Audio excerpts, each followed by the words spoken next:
O absolutismo e a formação dos Estados Nacionais. Parte 02. A linhagem para compreender o Estado absolutista. Perry Anderson analisa o surgimento do Estado absolutista na Europa, no século XVI, com o objetivo de delinear uma nova perspectiva historiográfica a partir de sua discordância com as abordagens precedentes.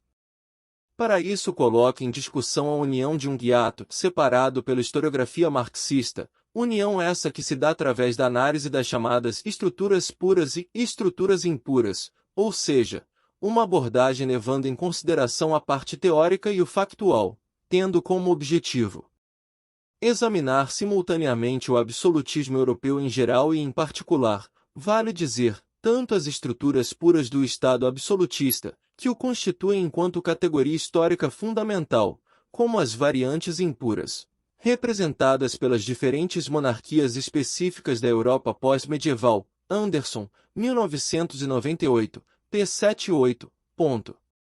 Anderson em Linhagens do Estado Absolutista propõe um estudo comparado entre o desenvolvimento do Estado absolutista na Europa, considerando a Europa ocidental e a oriental e contrapondo-o com sua própria natureza, ou seja, a gênese de sua formação. Com isso, está propondo o rompimento da distância entre as análises do discurso dos historiadores marxistas e dos filósofos marxistas, visto que ambos elucidavam em seus trabalhos as questões factuais e teóricas de forma compartimentada. O que proporcionava como argumento ao autor um hiato na historiografia, onde, por um lado, constroem-se ou pressupõem-se modelos gerais e abstratos, não apenas para o Estado absolutista, mas, igualmente, da Revolução Burguesa ou do Estado capitalista, sem preocupação com suas variações reais. Por outro lado, exploram-se casos localizados concretos, sem referência às suas implicações e interconexões recíprocas. O autor analisa 3 anomalias que marcavam os estudos anteriores acerca da formação dos Estados absolutistas. A primeira divergência apontada pelo autor é a ancestralidade atribuída ao absolutismo, ou seja, o descaso com o processo anterior à formação do Estado absolutista. Anderson demonstra que precedente a esta formação a Europa vivenciou durante os séculos XIV e XV um período de crise da economia e da sociedade, que marcou as dificuldades e os limites do modo de produção feudal no último período da Idade Média. Anderson, 1998, p. 15. Em consequência desse processo emergiu no Ocidente o Estado absolutista. A segunda proposta do autor é a complementaridade dos estudos do Ocidente e Oriente, que antes era analisado de um modo geral, privilegiando o Ocidente. Nesse sentido, sugeriu um estudo regional, para compreender as diferenças existentes, nos estados absolutistas tanto da Europa Ocidental quanto Oriental, levando em consideração a contribuição da chamada história a partir de baixo. Uma história vista a partir de cima não é menos importante que uma história vista a partir de baixo. A terceira e última divergência apontada e superada pelo autor é a temporalidade existente no processo de formação do Estado absolutista, que ocorre em diferentes períodos da história europeia. Anteriormente, seja nos estudos tradicionais, seja nos modernos estudos sociológicos, havia uma homogeneidade temporal, embora os historiadores percebam que há uma diferença, ainda assim parecem obedecer a um monismo cronológico. Anderson, 1998, p. 10.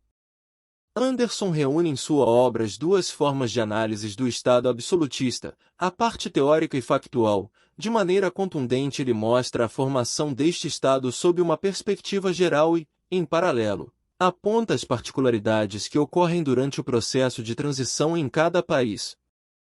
Nesse sentido, deixa clarividente que este período envolve uma série de acontecimentos, como por exemplo, a acumulação primitiva de capital, a eclosão da reforma religiosa, a formação das nações, a expansão do imperialismo ultramarino e o advento da industrialização.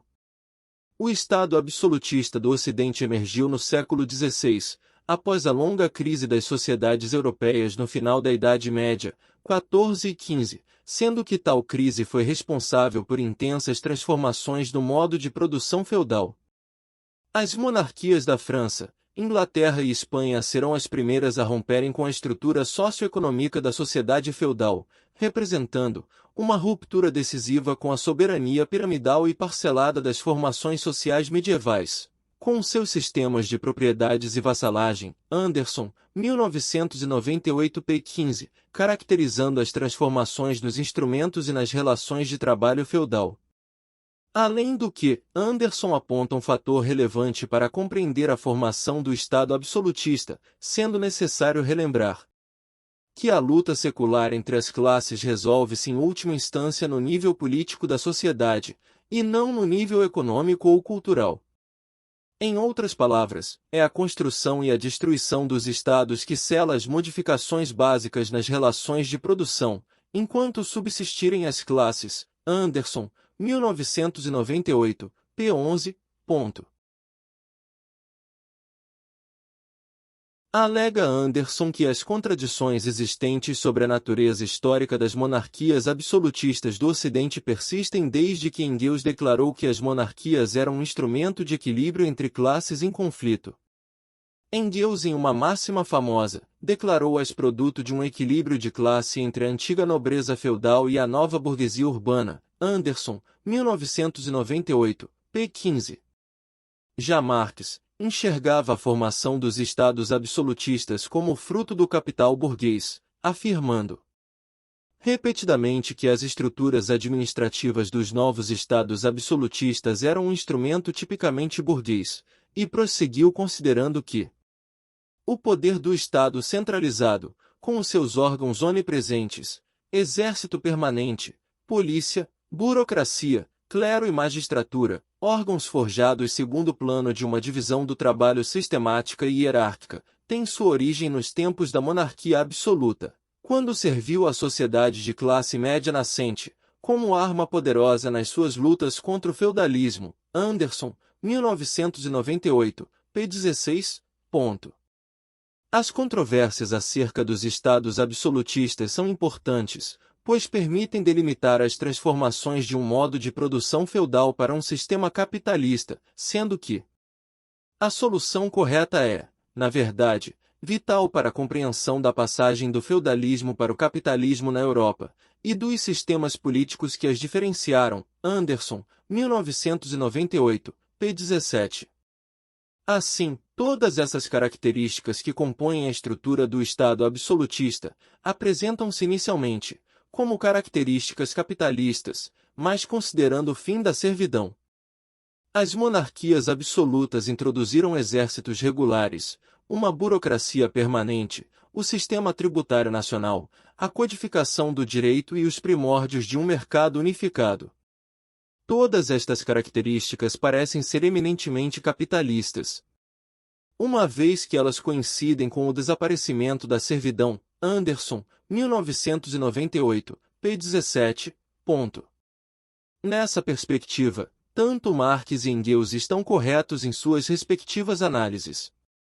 Mas, o fim da servidão não significou o fim das relações feudais no campo, pois a propriedade agrária aristocrática impedia um mercado livre na terra e a mobilidade efetiva do elemento humano. Em outras palavras, enquanto o trabalho não foi separado de suas condições sociais de existência para se transformar em força de trabalho, as relações de produção rurais permaneciam feudais. Anderson, 1998, p. 17.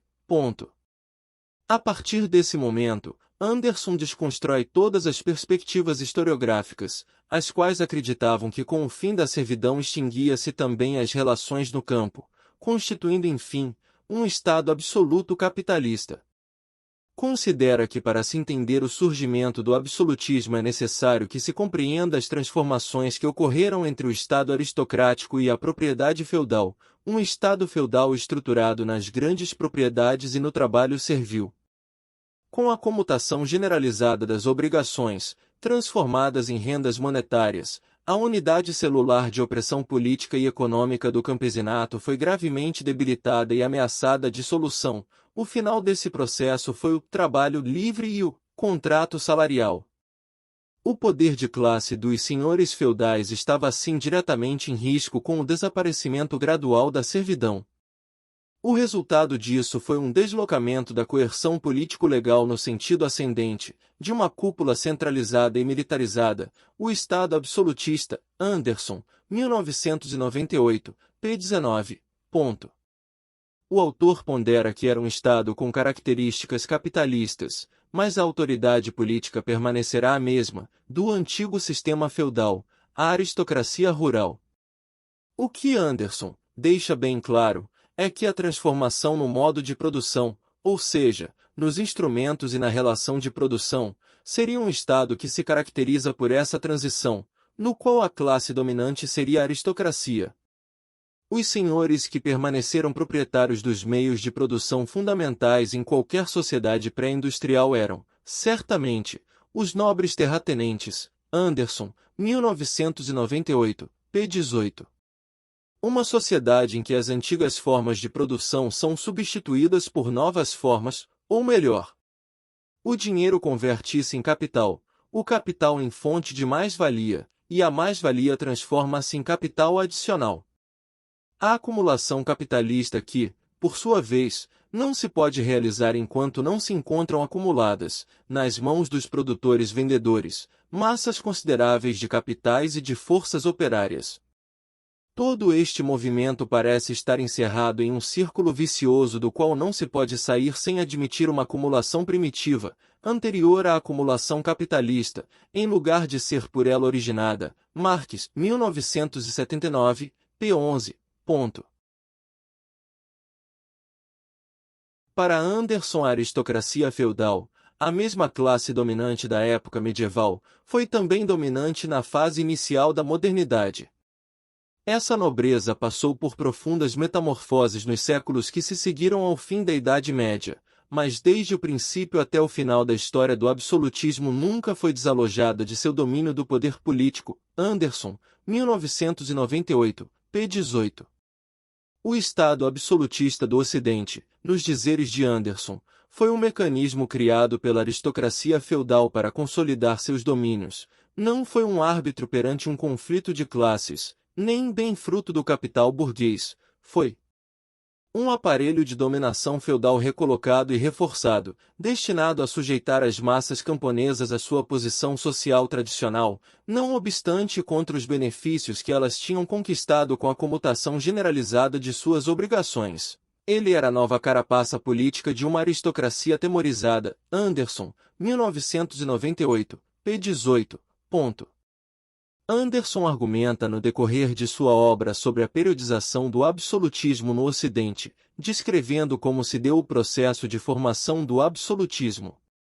Primeiramente, observa a relação da nobreza e a monarquia, buscando na Idade Média a compreensão dessa relação. Dessa maneira, descreve que a tensão dessa época deu-se através de uma combinação de suzeranos e o rei ungido, rei por direito divino, onde o poder dos suzeranos ocupava um papel central dentro desta hierarquia, mas que também era um componente dominante do modelo monárquico. Anderson, 1998, p. 42, impondo alguns limites ao poder do rei e à base econômica. Estes senhores feudais, segundo Anderson, exerciam um poder interno à sua terra particular, onde os mesmos concentravam seus rendimentos dentro destes domínios. Além desta forma de rendimento interna, seu feudo senhor recebia privilégios financeiros. Tributos senhoriais cobrados nos mercados e nas rotas de comércio, das contribuições de emergência da Igreja e dos rendimentos da Justiça Real, sob a forma de multas e confiscos. Anderson, 1998, p. 43, que logo se mostraram inadequadas formas de rendimento. Na busca de uma alternativa para o problema dos rendimentos, a única solução no momento era a procura de créditos, que geralmente provinha de banqueiros e comerciantes das cidades, que controlavam reservas relativamente amplas, mas o que apenas postergava o problema, desde que os banqueiros exigiam em geral garantias seguras sobre as receitas reais, em troca de seus empréstimos. Anderson, 1998, p. 43. Nessa perspectiva, segundo Anderson, as monarquias medievais, sob a forma descentralizada, impossibilitavam grandes somas em impostos, o que levou virtualmente as monarquias medievais a convocarem de tempos em tempos os estados de seu reino, a fim de elevarem seus impostos. Anderson, 1998, p. 43. Assim, o próprio conceito de tributação se encontrou ausente da época medieval, mas foi sendo introduzido lentamente na Europa Ocidental. Estes estados representavam a nobreza, o clero e os burgueses das cidades, e geralmente se organizavam em assembleia ou em duas câmaras, magnatas e não magnatas. Anderson, 1998, p. 45. Essas organizações exerciam um papel fiscalizador e, consequentemente, tinham o direito de fornecer-lhe seu conselho solene em assuntos concernentes em ambas as partes. Anderson, 1998, p. 45. Anderson descreve o processo de formação da burocratização e dos órgãos fiscalizadores no Ocidente, sendo que ambos surgiram lentamente. As assembleias existiram em toda a Europa, exceto na Itália, onde a ausência de suzerania feudal inibiu naturalmente a emergência delas. Anderson, 1998, p. 45. Estas adquiriram diferentes nomes em diferentes locais de existência: Parlamento na Inglaterra, États Généraux na França, Landtage na Alemanha, Cortes em Castela ou Portugal, etc. Mas o crescimento destas instituições não modificou a relação da monarquia e a nobreza e muito menos representou, nesse momento, instrumento do poder real, mas, sim, significou um equilíbrio primitivo entre o suzerano e seus vassalos num quadro de referências mais complexo e efetivo. Anderson, 1998, p. 46. No decorrer desse processo pré-absolutista, com a ramificação dessas instituições, os cargos, antes ocupados por clérigos, transformaram-se e juntamente com esses a nobreza, antes enraizada nas suas tradições militares, viu-se forçada a abandonar esse exercício e transformar-se em um corpo de funcionários especializados. Segundo Anderson, 1998, p. 47, transformando-se assim em um funcionário letrado, um polido cortesão e um proprietário de terras mais ou menos prudente. Dessa forma, fazendo com que o absolutismo do Ocidente se desenvolvesse lentamente através da transformação da classe dominante em outra forma necessária a seu poder político. Em se tratando do leste europeu e suas peculiaridades, Anderson discute que foi analisado pela historiografia ortodoxa de forma a omitir muito do seu caráter particular, ou seja, a diversidade temporal, as estruturas políticas e as relações sociais, que apresentam grande diferenciação de região para região. Para Anderson existem muitas diferenças no lado leste que necessitam de uma análise em separado, pois essas diferenças irão compor todo o quadro de transição que perpassou o leste europeu. A própria divisão cronológica é fundamental para a compreensão da formação do Estado absolutista no leste da Europa.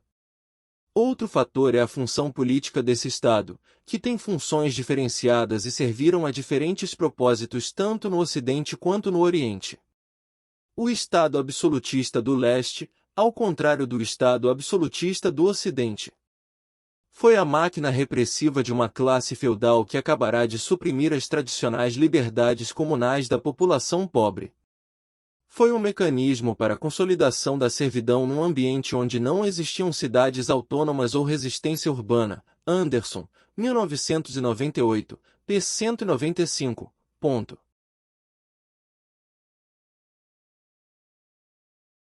O Estado absolutista no leste apresentou um grau de violência muito maior que no Ocidente, em função da reação senhorial que suprimia ao máximo as liberdades comunais, consolidando ainda mais o trabalho servil.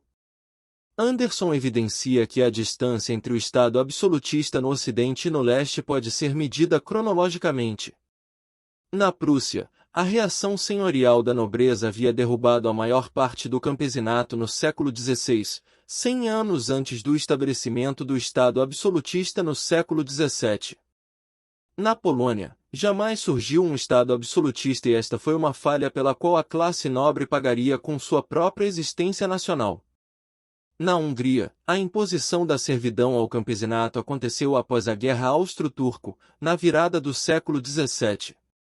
Na Rússia, A implantação do regime servil e a construção do absolutismo mostram certa consonância, mas ainda assim o seu desenvolvimento não foi sincronizado. Uma vez que as relações servis de produção envolvem uma fusão direta de propriedade e soberania, domínio do poder e domínio da terra, não há nada em si de surpreendente em um Estado nobiliário policêntrico, como o que existiu originalmente na Alemanha Transilvana, na Polônia ou na Hungria, depois da reação senhorial no leste. Para explicar a ascensão subsequente do absolutismo é necessário, em primeiro lugar, reinserir todo o processo da segunda servidão no sistema político internacional da Europa feudal na última fase, Anderson, 1998, p. 196. Ponto. O que marcou o desenvolvimento desigual do feudalismo na Europa não foi a balança comercial, mas o equilíbrio militar, pois as bases de sua formação e expansão eram dadas através das conquistas territoriais. Dessa forma, o equilíbrio entre leste e ocidente era militar, pois haveria grande possibilidade de invasões a partir do ocidente e este fator foi decisivo para que o leste europeu se configurasse de tal modo a resguardar sua integridade territorial, sobretudo sua formação política. Segundo Anderson, foi a pressão internacional do absolutismo do Ocidente que forçou a nobreza do leste a adotar uma máquina de Estado centralizada para sobreviver.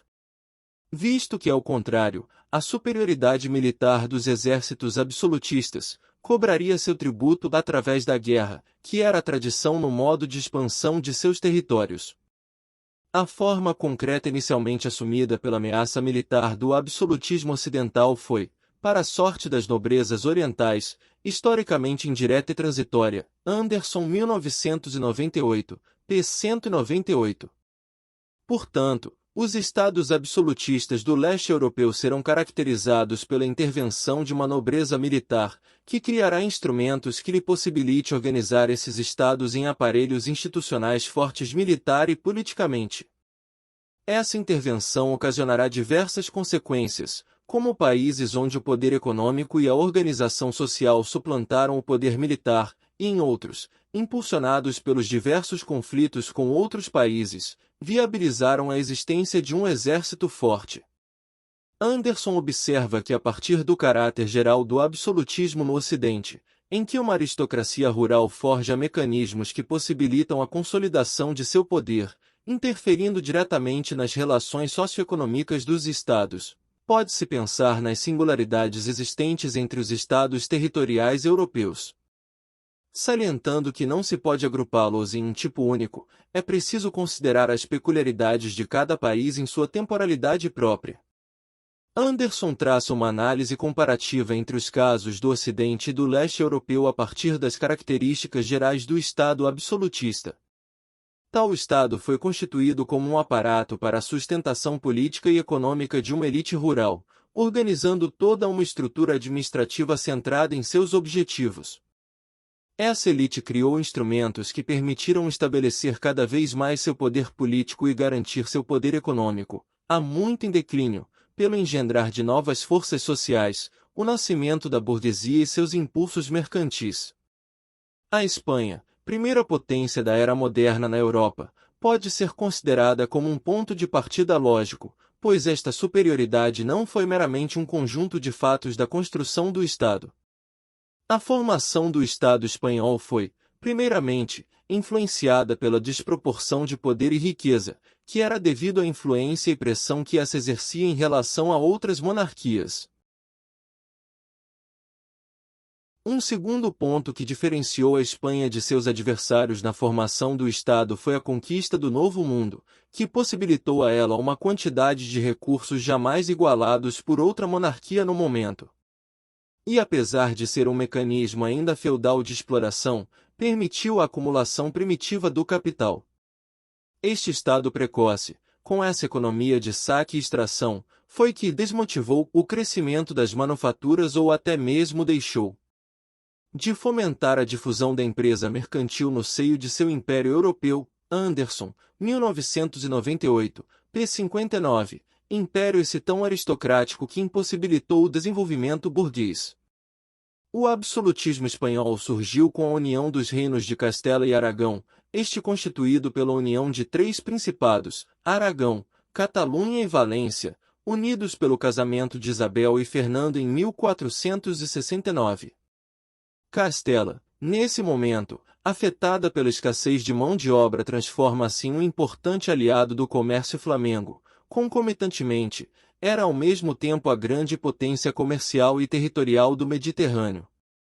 Esse estado dual trouxe um absolutismo terrível tanto para outras monarquias quanto para os protestantes, tendo um efeito modesto e limitado internamente. As suas articulações internas eram talvez inigualavelmente frágeis e heteróclitas.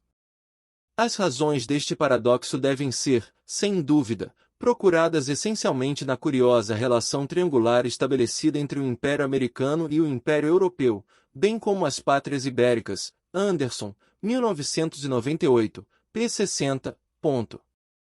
A nobreza castelhana possuía 97% do solo. Este solo, por sua vez, mais da metade era propriedade da pequena nobreza. Na agricultura, a produção cerealífera era entregue à atividade pastoril nas grandes propriedades. O surto de lã forneceu tanto fortuna para a aristocracia quanto deu as bases para a expansão urbana. A população era aproximadamente de 7 milhões contra 1 milhão de Aragão. Dessa maneira, Anderson faz uma distinção dentro da própria União Espanhola. Apesar da predominância aristocrática, essa não conseguiu se estabelecer no âmbito jurídico, permanecendo as cortes apenas como assembleias ocasionais e pouco definidas, sendo que sua convocação e formação estavam sob a vontade do monarca. Em se tratando da Inglaterra, deve-se observar que essa foi marcada por especificidades bem distintas dos demais países europeus, visto que a transição do feudalismo para o capitalismo caracterizou-se pelo desenvolvimento econômico, político e social. Na Inglaterra, a precoce centralização administrativa propiciada pelas conquistas militares deu origem a uma classe nobre unificada regionalmente, sem soberanos poderosos, semelhantes aos do continente, o que em certa medida favorecia a monarquia inglesa, pois a monarquia medieval da Inglaterra foi poupada dos perigos inerentes ao governo unitário, que os governantes feudais tiveram de enfrentar na França, Itália ou Alemanha. Resultaria daí uma centralização concorrente, tanto do poder real como da representação nobre, no seio do conjunto da organização política medieval. Anderson, 1998, p. 113. Segundo Anderson, não houve na Europa nenhum país que igualasse a administração e o poder da realeza inglesa, pois no século XIII já existiam instituições de caráter coletivo, parlamentos, da classe dominante feudal. A existência na Inglaterra desses parlamentos medievais, a partir do século XIII, não constituía evidentemente uma peculiaridade nacional. O que os distinguia era mais o fato de se tratarem de instituições ao mesmo tempo únicas e conglomeradas. As primeiras funções judiciais do parlamento inglês eram também inusitadas. Este atuava como uma suprema corte encarregada das petições, o que preenchia a maior parte de suas funções no século XIII, quando se achava dominado principalmente por servidores do rei. Anderson, 1998. Nesses parlamentos ou assembleias não havia divisão como nos outros países do continente, cuja formação era em termos de nobres, clero e burgueses. Na Inglaterra, o parlamento era composto de um sistema bicameral, que, desde a época de Eduardo III, os cavaleiros e as cidades dispunham de representação regular no parlamento inglês, lado a lado com os barões e os bispos. O sistema bicameral, de lordes e comuns, desenvolveu-se depois, e não dividiu o parlamento segundo os estados, marcando basicamente uma distinção interna à classe nobiliária. Uma monarquia centralizada produzia uma assembleia unificada. Anderson, 1998, p. 114.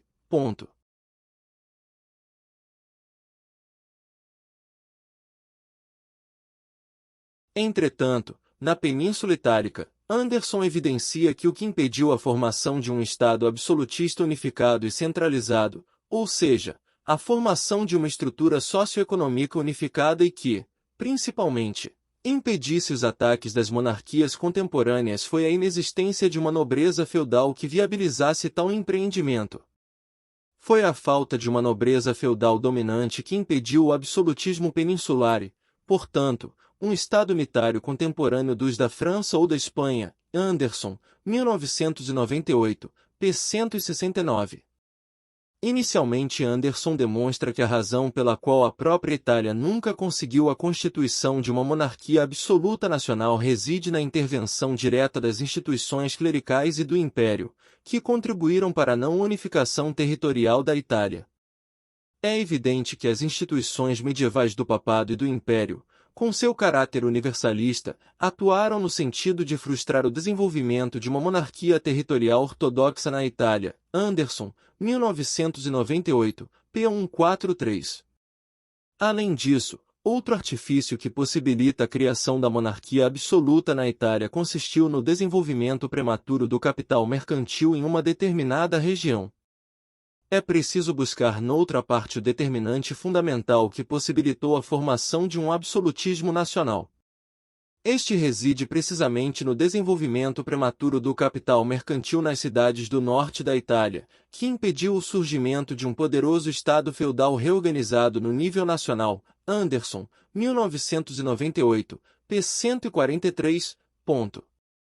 Ao contrário das monarquias anteriores, na Suécia o processo de formação do absolutismo teve como base a subida de Gustavo Vasa ao trono. A perspectiva de imposição de uma poderosa monarquia estrangeira na Suécia reuniu a aristocracia local e setores do campesinato independente sob o comando de um nobre usurpador, Gustavo Vasa. Uma vez instalado no poder, procedeu pronta e implacavelmente à instalação das bases de uma monarquia estável na Suécia. Anderson, 1998, p. 173. Gustavo Vasa, utilizando manobras políticas e apropriando-se do movimento de reforma, expropriou a Igreja Católica da Suécia e propiciou o desenvolvimento do luteranismo. Seu primeiro e decisivo gesto foi pôr em andamento a expropriação da Igreja Católica, aproveitando-se do oportuno pretexto da reforma. Iniciado em 1527, o processo veio a completar-se efetivamente em 1544. Quando a Suécia tornou-se oficialmente um país luterano. Anderson, 1998, p. 173. A ação de Gustavo Vasa deu seguimento ao movimento protestante, que há muito ganhará forças em outras nações europeias, confiscando e expropriando domínios eclesiásticos, obtendo ostentosas riquezas como a dinastia Tudor através do confisco de mosteiros e dos soberanos alemães com a secularização das terras eclesiásticas. Por meio de tais confiscos, Gustavo quintuplicou as terras da coroa, além de anexar 2/3 das dízimas anteriormente cobradas pelos bispos à população, e além de se apropriar das maciças baixelas de prata provenientes das igrejas e dos mosteiros. Anderson, 1998, p. 174.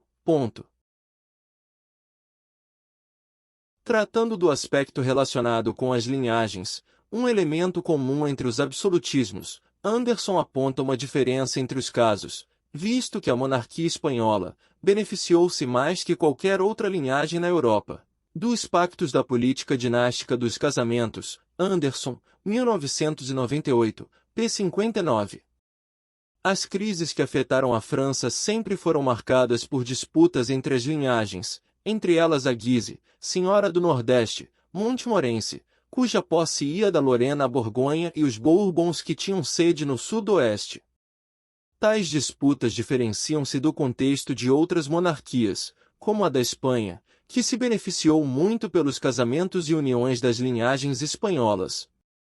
Já em relação à formação das assembleias e parlamentos, Anderson observa a predominância aristocrática, que mesmo não conseguindo se estabelecer no âmbito jurídico, fez com que as cortes permanecessem apenas como assembleias ocasionais e pouco definidas, sendo que sua convocação e formação estavam sob a vontade do monarca.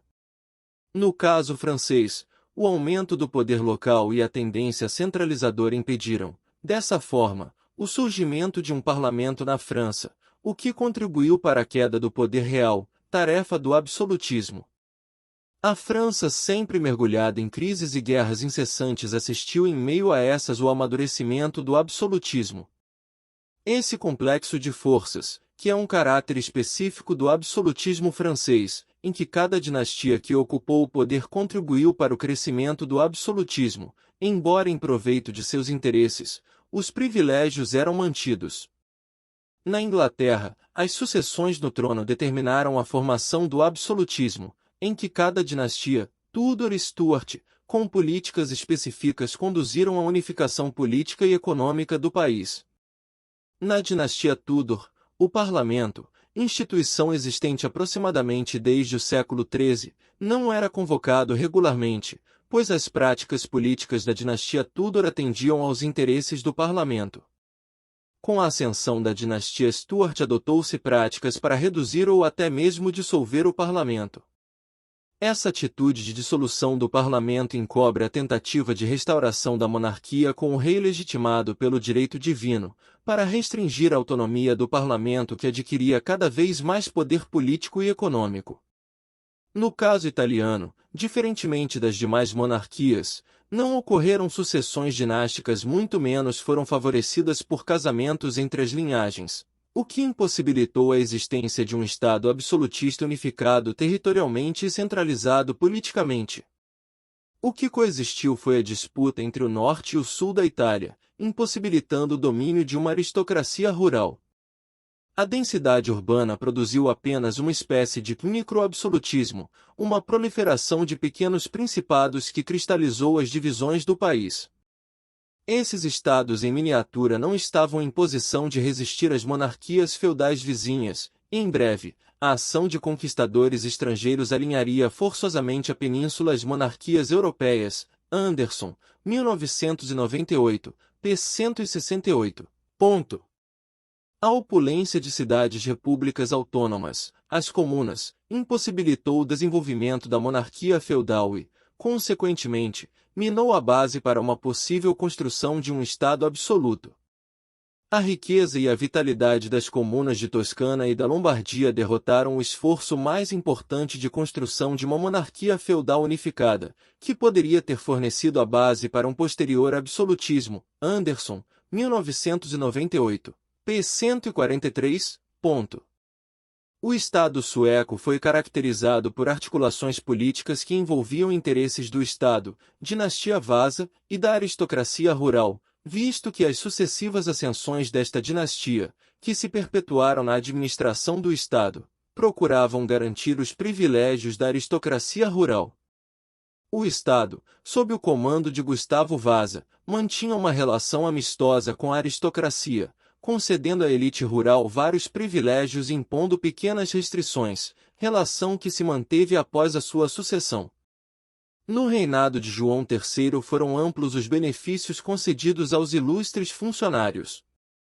Enquanto isso, no plano interno, verificou-se um rápido incremento dos benefícios, cada vez mais confiados pelos monarcas aos novos funcionários e bailios, até que, por volta da década de 1590, apenas um terço deles estava nas mãos da nobreza. Anderson, 1998, p. 175. Estes benefícios fizeram com que o aparato burocrático sueco permanecesse nas mãos da nobreza, criando mecanismos que legitimassem as decisões da monarquia. As assembleias também ocorreram em outros países, como no caso inglês, o parlamento, no caso francês os Estados Gerais e no espanhol a disputa-se como uma assembleia mais efetiva. Ainda no caso sueco não houve uma política voltada para o fortalecimento do exército. Igualmente no caso italiano o exército também permaneceu fraco, pois cada cidade mantinha sua forma de proteção em relação às outras monarquias, sendo que a burocratização deste Estado foi prejudicada por causa da separação das cidades. No caso francês, a burocratização foi amplamente favorecida pela profissionalização dos funcionários para controlar o amplo território. O país foi dividido em 32 generalities, sendo que em cada uma das divisões um funcionário tinha autoridade suprema e todos eram supervisionados por uma série de outros funcionários. Tal tipo de administração favorece a profissionalização e especialização dos funcionários. A centralização política na Espanha foi prejudicada, visto que não se produziu uma burocracia forte e um exército também não foi constituído, restringindo até mesmo a autonomia das cidades com a instalação de corregedores. Outro aspecto em que o Estado espanhol fracassou foi na unificação monetária, que também passou por um fracasso fiscal e jurídico de um sistema. A partir de 1560 o Novo Mundo passou, cada vez mais, a determinar o futuro do absolutismo espanhol. Isso significava que o absolutismo na Espanha poderia ainda, por muito tempo, prescindir da lenta unificação fiscal e administrativa que constituía uma condição prévia para o absolutismo de outros países. A obstinada recalcitrância de Aragão era compensada pela complacência do Peru, Anderson, 1998, p. 69.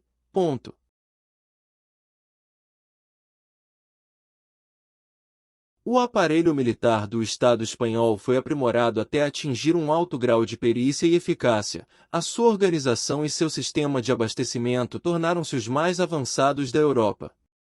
Ao contrário da burocracia francesa, que foi formada de maneira forte através da profissionalização de seus funcionários. No século XVII, inúmeros conflitos se instalaram tanto internamente quanto externamente, piorando a situação do Estado espanhol, pois esse dependia de inúmeros recursos, o que provocou até mesmo a venda de honrarias. Com o conflito europeu, a Espanha se viu frente ao fim de seus recursos e sua superioridade ao fim com a derrota na Guerra dos 30 Anos. Com esse fato, a monarquia Bourbon, francesa, levou ao fim os Habsburgo e fez o que esses não haviam conseguido. Com experiências técnicas francesas e os funcionários civis criaram um Estado unitário centralizado no século XVIII. O exército foi totalmente remodelado e profissionalizado, a administração foi arrochada e reformada. Enfim, o absolutismo espanhol foi dado por essas combinações de soberania e propriedade, que constituíam uma sobrevivência vigorosa do senhorio territorial na época do absolutismo. O ancien regime preservou suas raízes feudais na Espanha até o dia de sua morte, Anderson, 1998, p. 83. Tratando-se dos países do leste europeu, Anderson descreve o estado absolutista do leste, do menor e mais atrasado dos territórios feudais do Báltico à Prússia, a qual originou o maior estado do capitalismo industrial do continente, mas que, diferentemente de seus adversários, representou um desenvolvimento desigual e combinado das características atribuídas ao absolutismo em seu caráter geral de desenvolvimento histórico. Segundo Anderson, o Estado absolutista prussiano teria surgido em uma visão geral, que de certa forma segue os escritos de Marx e Engels, de uma determinancia meramente econômica. O que pode ser discutido visto que tais escritos, que viam este Estado conduzido por uma dinastia que se elevou através de subornos, ao serem analisados com uma maior perspicácia revelará, de modo geral, um resultado oposto. Anderson, 1998, p. 237. Anderson afirma que a elevação da linhagem Hohenzollern revela algumas das questões gerais fundamentais sobre a natureza e a função do absolutismo na política da Europa. A origem desta casa não foi em particular animadora. Esta linhagem, Hohenzollern, foi originalmente transplantada durante sua luta na Boêmia do sul da Alemanha para o Brandesburgo, no início do século XV. Uma manobra política de seu imperador Segismundo, sendo que se constituía como uma aristocracia em conflitos com as cidades. Dessa maneira, pode-se perceber que não houve somente razões econômicas para a formação do Estado prusso. Tal Estado surgiu de um sistema de Estados enraizados, sob o domínio da nobreza, que a todo momento buscava manter seu domínio sobre suas posses, através da sucessiva dominação da linhagem Hohenzollern. Um país fraco tanto econômica quanto militarmente que foi se fortalecendo devido à importância da força militar na construção dos diversos estados absolutistas do leste. Através de um pacto firmado entre o governante Frederico Guilherme I e a aristocracia deram-se bases para o surgimento do Estado absolutista na Prússia. No que condiz à burocracia, seu núcleo foi dado quando os estados que formavam este Estado absolutista votaram um contingente maior de subsídio para a construção de um exército permanente. Alguns conflitos proporcionaram um equilíbrio interno das forças existentes. Um exemplo é a Guerra do Báltico, 1656-60, que possibilitou a perpetuação dos privilégios. Com isso, enquanto o sistema de estados era demolido, sua burocracia e exército cresciam aceleradamente, favorecendo desta maneira o domínio do Estado, formando um comissariado, uma espécie de parlamento, que ajudou o Estado absolutista prusso a prosperar. E a união dinástica com outros países forneceu as bases para uma futura capitalização da Prússia. Conforme salienta Anderson, a Polônia foi o único estado do leste europeu que não conseguiu produzir um estado absolutista na região e acabou por desaparecer. Ao contrário da parte ocidental que produziu em sua totalidade um conjunto de estados fortes, capazes de promover o desenvolvimento do capitalismo. As razões que levaram a Polônia a não conseguir formar um estado feudal centralizado parecem nunca terem sido estudadas pela historiografia moderna. A Polônia sofreu relativamente menos que qualquer outro país do leste europeu as crises provocadas pela peste negra, enquanto seus vizinhos eram devastados por ela. Anderson mostra através de uma análise consistente como as linhagens dinásticas influenciaram na composição do enredo social ao qual estava engendrada a Polônia. A monarquia Piast, reconstituída no século XIV, atingiu o apogeu político e cultural durante o reinado de Casimiro III, depois de 1333. Com a morte deste monarca em 1370, extinguiu-se a dinastia e o título real passou para Luís de Anjou, rei da Hungria. Monarca absenteísta, Luís viu-se forçado a conceder à nobreza da Polônia o privilégio de cosice, em 1374, em troca da confirmação dos direitos de sua filha Jadwiga à sucessão do trono polaco. A aristocracia ganhou a garantia da imunidade econômica frente a novos impostos e a autonomia administrativa em suas localidades, numa carta inspirada em modelos húngaros anteriores, Anderson, 1998, p. 280. A Polônia começa em meados do século XIV a iniciar a formação de um Estado centralizado a partir das confederações tribais da Lituânia. Anderson demonstra as barreiras feudais ainda presentes no Estado, pois este exerceu sobre ela uma dominação através da suzerania militar, que reduziu os senhores locais a uma condição de vassalos. Anderson, 1998, p. 280. No âmbito administrativo, os funcionários não se especializaram e sua autoridade foi limitada na produção, o campesinato foi impossibilitado de deslocar-se a outras regiões, a servidão estava cada vez mais presente na propriedade, sendo reduzida à pequena propriedade dos camponeses. No plano político, a partir de meados do século XVII, a lógica anárquica da organização política polonesa atingiu uma espécie de paroxismo institucional com a norma da unanimidade parlamentar, o famoso liberum veto, que permitia que através de um só voto negativo se dissolvesse a Assembleia Nacional composta por deputados e senadores. Esta Assembleia era assistida por assembleias locais e provinciais. A primeira era composta de representantes eleitos da Sejmik, o segundo por altos dignitários do Estado, eclesiásticos e laicos. Anderson, 1998. E, dessa forma, paralisava-se o Estado. O que o caso da Polônia comprova é justamente aquilo que Anderson mostrou na sua análise geral do leste europeu, ou seja, o reforço da servidão na Polônia impediu que se formasse um comércio interno forte e que se acompanhasse o desenvolvimento das técnicas de produção para o aumento da produtividade. Consequentemente, o que se vê é uma região retrograda em relação ao lado ocidental, as técnicas agrícolas ainda muito primitivas, não havia ainda uma indústria, pois esta era restringida drasticamente. Já o absolutismo austríaco baseou-se de forma mais completa e exclusiva no princípio de organização dinástica do que qualquer outro estado da Europa. A linhagem Habsburgo teria poucos rivais quanto à duração de seu domínio, conservou o poder na Áustria, de modo ininterrupto, do final do século XIII ao princípio do século XX. A dinastia legislava por todas as regiões do território austríaco, havia uma centralização política unificada na identidade dinástica. A única unidade política existente entre as diversas regiões que viriam formar o Império Austríaco era a identidade da dinastia que as governava. O Estado Habsburgo foi sempre, de modo incomparável, um Hausmacht familiar, um agrupamento de heranças dinásticas sem um denominador comum ético ou territorial. Anderson, 1998, p. 299. O Estado austríaco foi fruto do poder dessas diversas dinastias, política e territorialmente híbridas, mas que tinham como fundamento maior conservar o domínio da sucessão imperial e, principalmente, consolidar e expandir sua base territorial.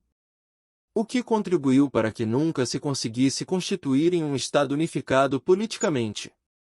As estruturas heteróclitas do absolutismo austríaco refletem a natureza compósita dos territórios que ele presidia e que nunca foi capaz de reduzir, de maneira duradoura, a uma estrutura política única. Anderson, 1998, p. 300.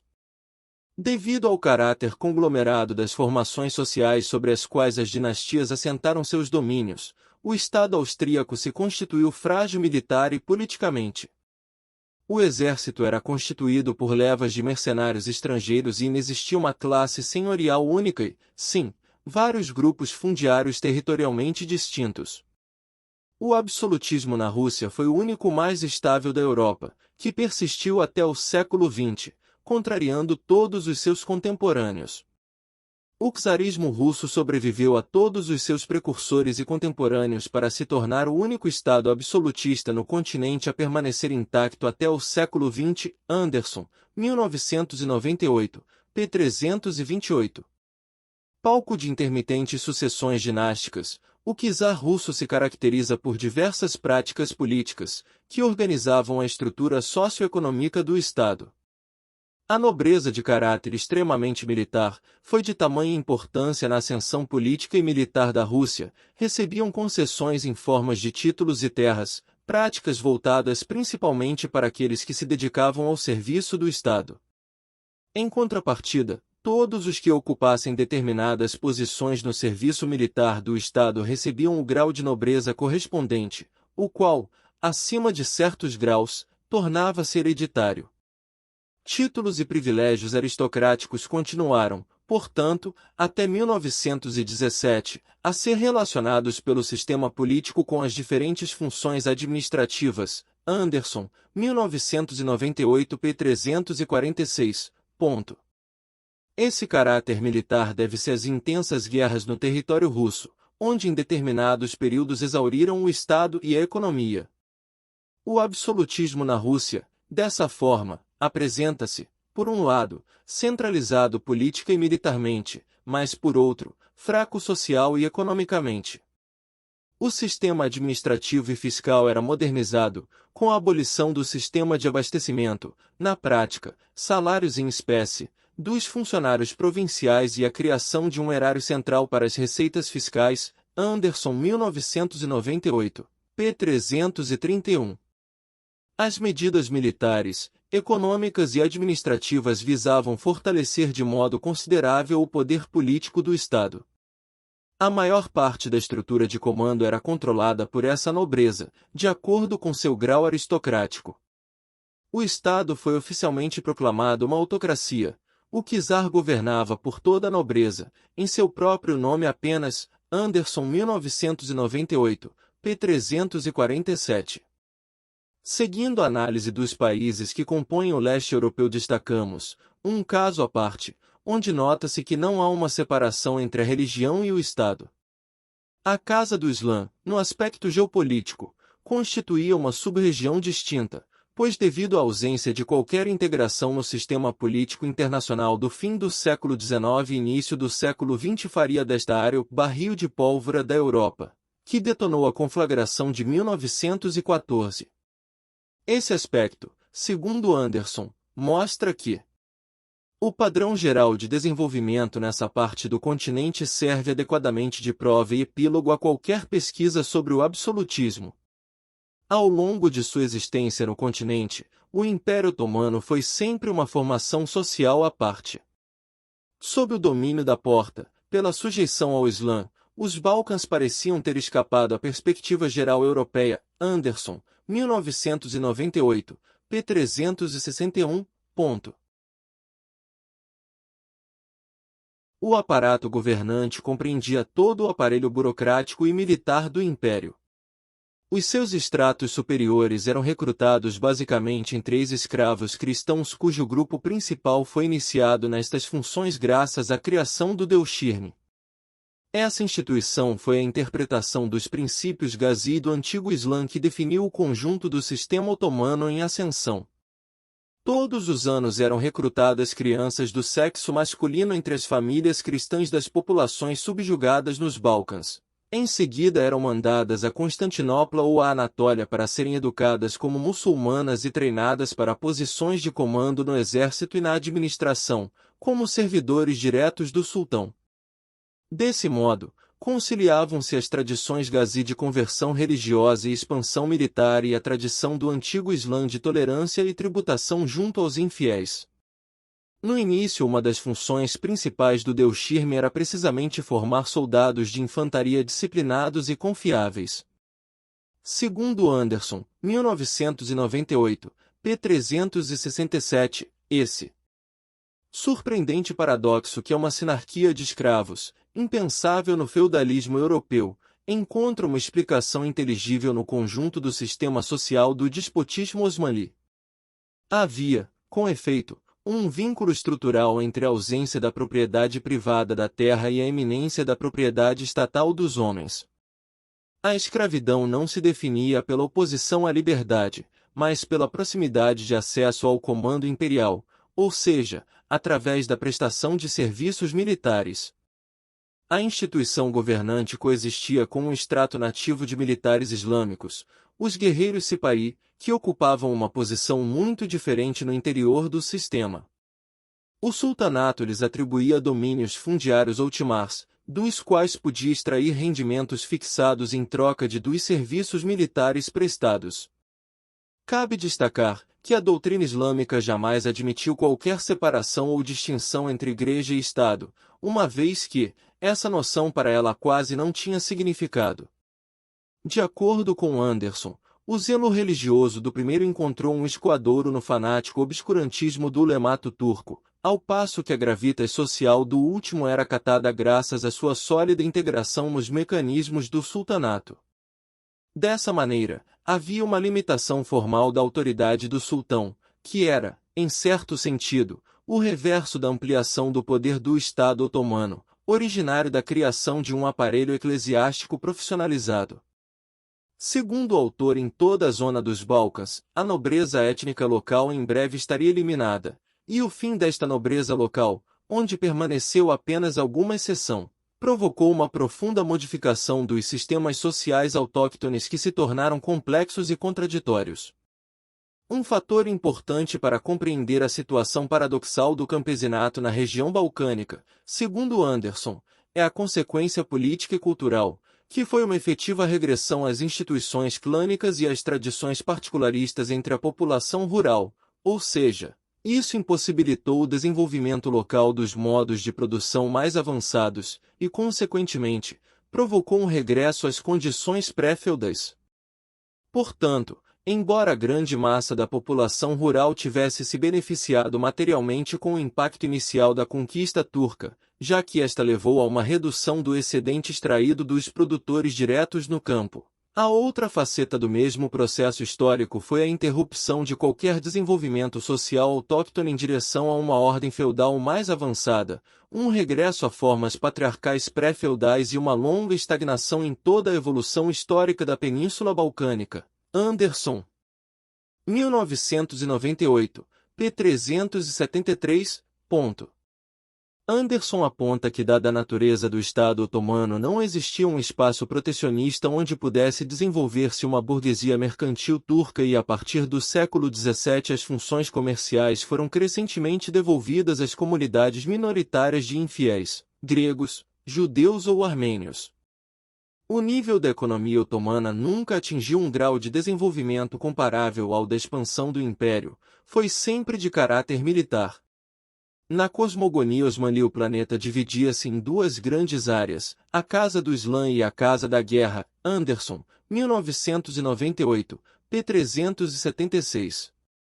Depois de 1700, os funcionários civis turcos e os mercadores gregos fanariotas de Istambul adquiriram crescente poder e influência na Porta, à medida que a capacidade militar do Estado otomano se enfraquecia. Os primeiros, sempre em ascensão, tornaram-se pachás e governadores nas províncias, ao passo que os últimos conquistaram postos lucrativos numerários e tornavam seus podares na Romênia. Anderson, 1998, p. 384. Os podares igual a antigos príncipes de certos vassalos do sultão de Constantinopla. Anderson, 1998. De acordo com Anderson, a decomposição do despotismo osmani não deu origem a um feudalismo consumado. Até 1826, não havia qualquer garantia de propriedade nem de títulos de nobreza. O Estado osmani continuava a ser, no século XIX, um território estagnado, sustentado pela rivalidade das potências europeias que aspiravam à sua herança. Assim, segundo Anderson, o nascimento de uma nova forma de Estado teve de esperar até que a preservação diplomática das relíquias antigas chegasse a seu fim, com o conflito internacional da Primeira Guerra Mundial, que finalmente libertou de sua miséria o reino osmani. Enfim, como demonstra claramente Anderson, o Estado absolutista foi um aparelho institucional estabelecido por uma classe consciente das relações sociais, em um ambiente de transição do modo de produção feudal, estabelecido pelas grandes propriedades latifundiárias, organizadas sobre a égide da servidão. Contrapondo-se ao modo de produção capitalista, onde o emergir das manufaturas, impulsionadas pelo capital mercantil, estabelece uma economia voltada para transações entre demandantes e ofertantes, e a servidão cederá gradativamente lugar para o proletariado, peça fundamental do capitalismo, pois dele o capitalista obterá o lucro, ou seja, a mais-valia que impulsionará o desenvolvimento capitalista. Relações essas estabelecidas por senhores feudais e agora também aventureiros capitalistas, que estruturam a sociedade de forma a manter seu domínio político garantindo seu efetivar enquanto locus de dirigentes. Em sua obra Anderson deixa bem claro que o Estado absolutista no Ocidente e no Leste apresenta algumas peculiaridades, essas estabelecidas pelo agir dessa classe aristocrática rural e em alguns lugares rural e também com mentalidade capitalista. Essa será a grande diferença entre o Ocidente e o Leste, pois no Ocidente a aristocracia comutará suas atividades adaptando-se a essa sociedade de transição e no Leste, contrariamente, a aristocracia criará uma máquina de repressão ao emergir desse modo de produção capitalista, restringindo todo tipo de investimento e podando toda a organização política que se propõe a tal. Essa diferença, como aponta Anderson, será responsável diretamente na formação e manutenção dos estados absolutistas na Europa, demonstrando que existirá um hiato entre ambos, gerado pelas práticas adotadas pela aristocracia em cada país, onde no leste essas práticas serão condicionadas através da forte repressão. Dois ambientes. Enquanto de um lado as novas relações sociais atuaram de forma a extinguir paulatinamente as antigas relações existentes, do outro, o temor da desestruturação social ocasionado por essas novas forças atuou de maneira a consolidar as relações existentes no seio da sociedade. Enquanto o Estado absolutista do Ocidente foi o aparelho político recolocado de uma classe feudal que aceitara a comutação das obrigações, ou melhor, uma compensação pelo desaparecimento da servidão, num crescente ambiente urbano, no qual essa classe tinha que se adaptar. No Estado absolutista do Leste, ao contrário, a elite rural criará um mecanismo para reprimir todas as formas de desenvolvimento urbano, uma máquina de consolidação da servidão. A violência introjetada nas relações sociais foi, inigualavelmente, superior à do Ocidente, o que contribuiu para restringir o desenvolvimento do Estado nos moldes capitalistas. Além do caráter da nobreza que impossibilita a formação de Estados unificados e centralizados nos países do leste, uma nobreza composta por diversas etnias e sem uma organização hierárquica feudal. Precisamente, A construção do edifício absolutista moderno no leste requeria a criação da arcaica relação de serviço outrora característica do sistema feudal do Ocidente. Tal relação nunca criará raízes profundas no leste, todavia, à medida que ia desaparecendo no Ocidente, com o advento do absolutismo, ela aparecia no leste, por exigência do absolutismo. Anderson, 1983, p. 225. Anderson apresenta uma análise marxista para as monarquias absolutistas. Na obra Linhagens do Estado Absolutista, o autor parte das características gerais de formação dos estados, complementando seu trabalho com as particularidades de cada caso europeu tanto do Ocidente quanto do Leste, trazendo um diferencial para a compreensão do absolutismo, pois trabalhos anteriores somente tratavam o caso pelo lado teórico, enquanto categoria de análise histórica, desta forma analisando de forma geral o absolutismo, ou compartimentavam o absolutismo de forma factual, não se importando com as variantes absolutistas. Fim.